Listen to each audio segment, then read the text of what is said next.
Welcome to Bandit's Keep. I'm Daniel. Today I want to talk a little bit about why I personally buy games. I've slowed down a lot in the last few years. So let's start at the beginning. When I first got back into playing RPGs, I had played when I was a kid, like around 9 years old. We started playing, played BX, played AD&D, stopped at some point in high school. When I was much older than that, in about 2016, somebody I was working with said, "Hey, you want to play D&D?" And my reaction was, they still make that game? And now I'm here today. So I guess obviously I played. And I dove right in. I played 5th edition. I really enjoyed it. I ran a long campaign of about 3 years and learned a lot doing that. But somewhere a year and a half, 2 years into playing, I got into looking at some of the older games again. And from that point, I kind of got a bit of a collector thing going on, and I was buying all different versions of games. I was looking at the titles. I was looking at the interesting things, and I was like, ooh, I need this. Ooh, I need this. I'll run this. And that's cool, and we all go through that, I think, or a lot of us go through at least the desire, if not the buying. And this was brought to mind again recently because KR King, my buddy KR over at D&D Homebrew, had a video. He had played Shadowdark, and he was talking about Shadowdark being a good game, and why somebody might want it as an entry point into like simpler games. And he listed off a bunch of reasons why he thought the game was good. And it made me think, what do I buy games for? I mean, at first I bought them because it was like a kid in a candy store. Well, I first started buying it because of nostalgia, right? I bought some of the older games because I was like, oh, I want to look at the games I played when I was a kid. Then it became kid in a candy store. Oh, 5 different versions of the Black Hack, right? And it's like this hack, that hack, your hack, my hack. And those are fun. And lots of versions of OD&D and lots of games that were pretty similar, but then also games that were different, like Free League games and Modiphius and anyways. But now I've slowed down significantly. So what is it that makes me now reach into my pocket and buy a game? So there's really 2 main things that I'm going to talk about here. One is less common, actually, which is a unique play loop. That is to say that most games, if I sat down at your table and I'm playing almost any game you're running, my experience has been, oh, that was basically D&D with just different rules. You know, it was kind of the same kind of thing. And this is modern games. This is horror games. This is adventure games. This is, fantasy games. Basically, you're going into something to do a thing. You come out, you have fights, you do this. And a lot of it is basically the same kind of loop. It's rinse and repeat, the same thing, and that's fine. It's obviously a great loop and the one that I use all the time in D&D myself. You start start at a tavern, right? You get a quest that's given to you. You go to the location. You encounter enemies. Think of the 5-room dungeon, right? And again, not everything is a 5-room dungeon, but that kind of thing, right? There's a guard. There's a trick, a trap. There's a monster. There's a reward. So, and again, I'm not criticizing this, but I'm saying that sometimes, though, you get a game where the play loop is different. So an example here would be Into the Odd in some level. So in Into the Odd, what's different about Into the Odd as far as the play loop, and forget about the combat for now, is that the way that you level up, right? You level up by going on adventures. So many games have the play loop of you get experience, you get stuff, which gives you experience points, you come back to town, you level up. The way that Into the Odd works is you get experience points just for going on the adventures. And then after you've done a few, you don't get experience points, you get levels. And once you've gone to a certain point, you can't get any further until you then take on an apprentice. And then that apprentice has to do adventures with you in order for you to level up. And it's a really interesting idea and play loop. It creates a situation where, number one, you're building in these apprentices. So you're kind of building in long-term play, even if you don't have a lot of levels in the game. But also it makes you think of the game as you might think of, let's say, an adventure novel. It's like, we have this adventure we want to go on, and we're not worried about X number of gold pieces or this many fights or whatever the adventure is, right? The adventure is to find the lost scroll of blah, blah, blah. And you go on that expedition and you try to find it, right? They usually are Arcana and Into the Odd, but I think that twist on the play loop is kind of cool. The idea that your experience points are not necessarily experience points. You go on adventures. So, and again, I've seen people do variations of these kind of things, like, oh, I give my players X number of experience points just for showing up. I give them X number of experience points for clearing rooms or for clearing hexes. This is similar, it's just cleaner, and I think it works really well. Speaking of Chris McDowell and the Odd, their latest game, well, I don't know if it's the latest game, it's the latest game that's like an Into the Odd type game. I was going to say Electric Bastionland. No, Mythic Bastionland is also very cool. Is a different take on hex crawling. Okay, so here we've got hex crawling, which is something I do quite a bit in my solo game and even in my regular game. And there's lots of different ways. If you type in hex crawling for videos, you're going to find a lot of different ways to do it. The play loop on Mythic Bastionland is really interesting. The way it focuses on these myths and how their players are out to solve them. They have a very specific purpose. It gives reason for them to be together. The game is about traveling. The game is about exploration. But it's not about tracking rations. It's not about necessarily even getting like lost. It's not about a lot of the things that we think of with hex crawling, which can be really fun, but this is a different loop. In most games where you hex crawl, you need to make sure that, how fast do I travel? Is how different terrain affects me? How much supply am I carrying? Do I get exhausted? These things aren't really in the game in that way. They're different. It's no matter what the terrain is, you travel more or less the same. There are some, variations with like blocked areas and stuff. You basically are these myths are coming up and they're all very kind of, they're mythic. That's the best way I could say it. Again, different kind of play loop. So now, jump back into combat for a second, because the Mark of the Odd games or the Into the Odd games have this idea that you don't roll to attack, right? And that the idea is that your hit points, although in Mythic Bastionland it's called guard, which is probably the better name throughout the whole thing. I think they call it hit points and Into the Odd. I think it's called something else. I don't know what it's called in Electric Bastionland. Maybe it's still called hit points. But it's called guard here. And I actually think that suits better what the true purpose of it is. When you go into combat, the loop is not roll to hit, roll for damage. You just roll basically your attack. And depending on how successful your attack is, that is how high the number is, you may or may not damage the person. It might get blocked altogether through armor, but it might also reduce their guard, thus adding kind of an exhaustion mechanic in the middle of combat. And assuming your guard doesn't get reduced all the way, you don't actually get wounded. And when you get wounded, that takes much longer to heal, and it also affects your ability score. So it really makes a wound feel like a wound. But it doesn't have the death spiral, because a lot of the combats that you're in, you're never going to get through your whole guard. Or if you do, you lose a little bit of your strength. So your guard is basically, I think it's vigor in Mythic Bastionland. Your guard is basically replenished whenever you kind of break away from the combat and you have a few seconds to get your breaths. So imagine you're fighting an enemy and you look and your guard is getting low and you make a move, you do a maneuver or whatever so that you can run, and you run away from them and you go behind a door and you bolt it shut. Then you stand there and catch your breath while the monster's trying to bash down the door. By the time they bash it down, your guard is back because you've got it back, right? You took that little bit of a break. And this is fantastic. It really makes it so that you could use multiple players where one is kind of fighting and the other one's back, kind of getting their guard back. The other one, there's lots of different ways you could do this, but it's really simple, right? And there's no healing spells. You don't need them. And again, that breaks the loop of cleric cast a healing spell, I drink a healing potion kind of thing, right? So this is a different play loop. Wow, this is all becoming about Into the Odd games. So the play loop is interesting to me. Changing the way that we play the game. What happens, how the dice are rolled.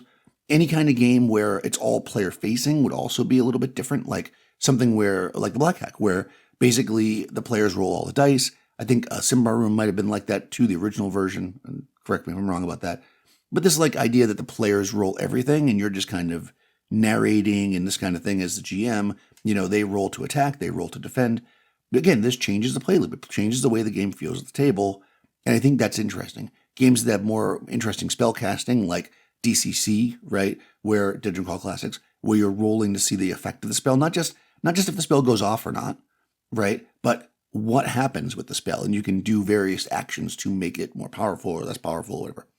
Although I don't know why you'd this times we want to make it less powerful. If you played DCC, you know what I'm talking about.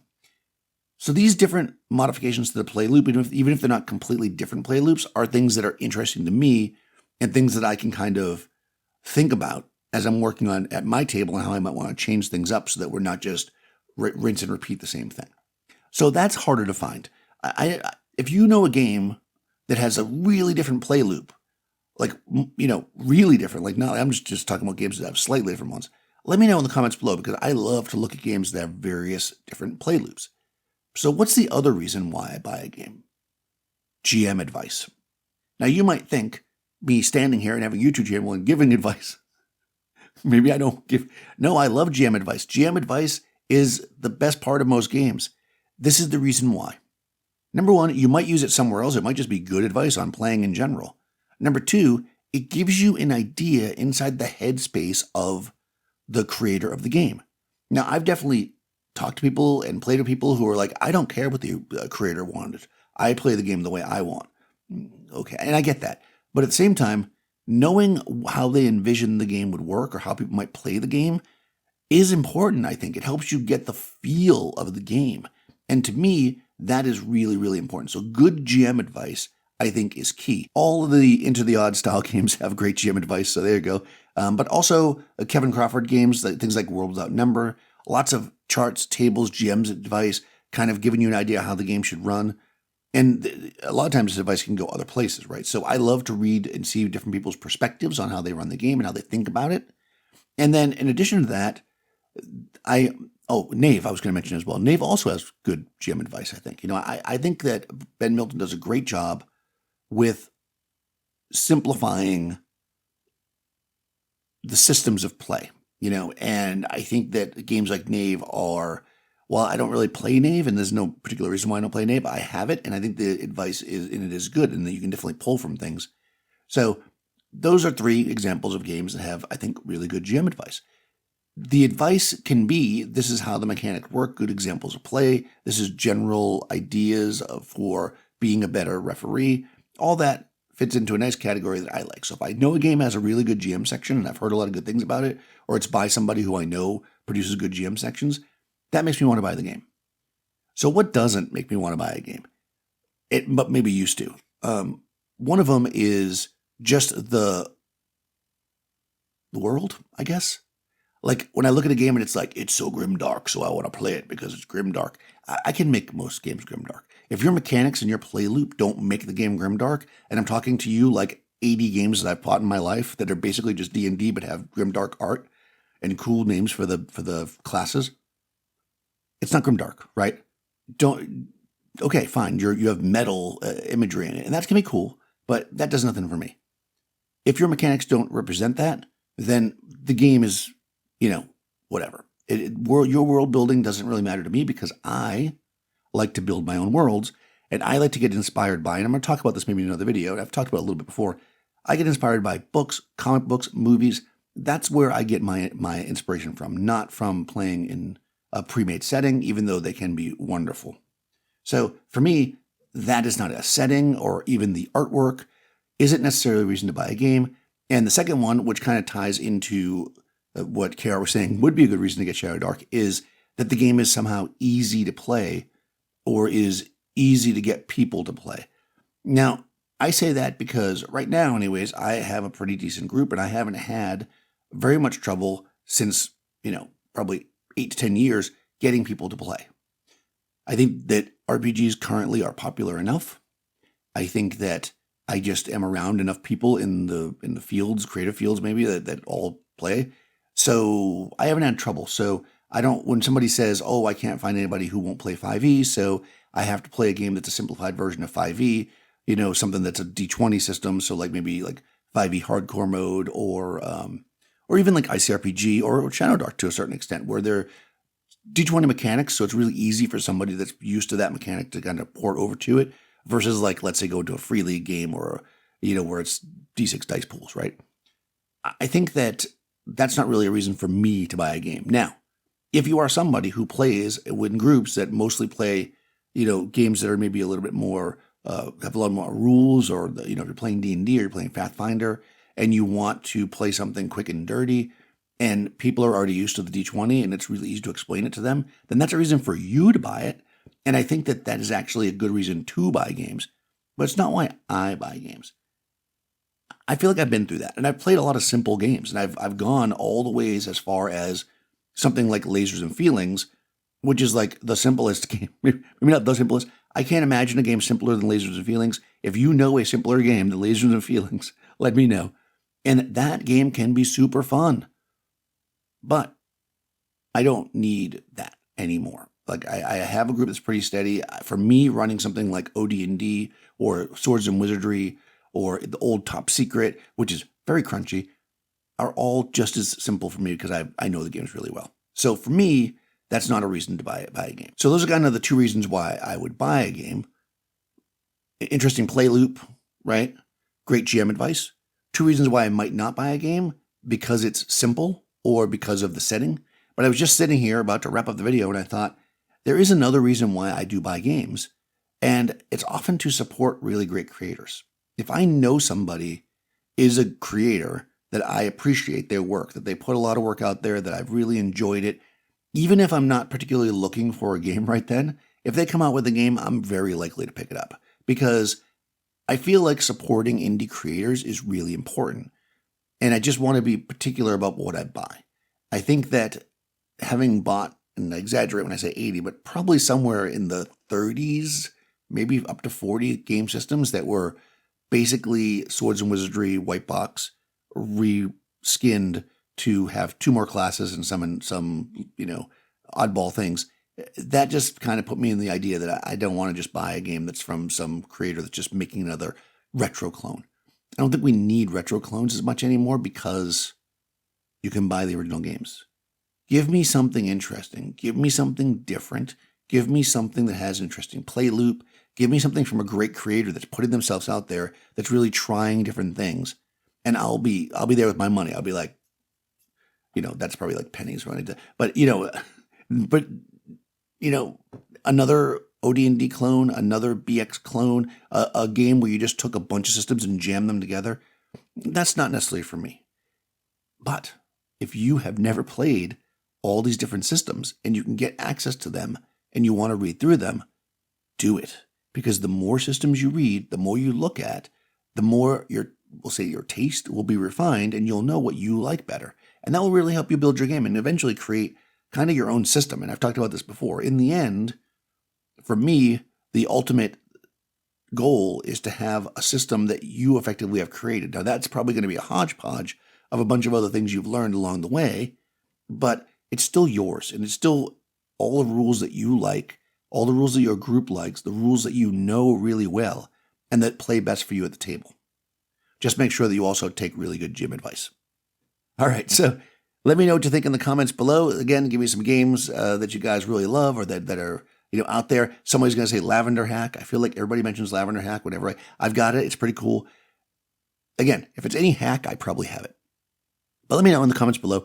Go ahead and like the video if you got this far. I mean, why not? It's not that much effort, is it? And subscribe to the channel and check out my Discord server. I'm giving you way too much stuff to do. I'll talk to you soon.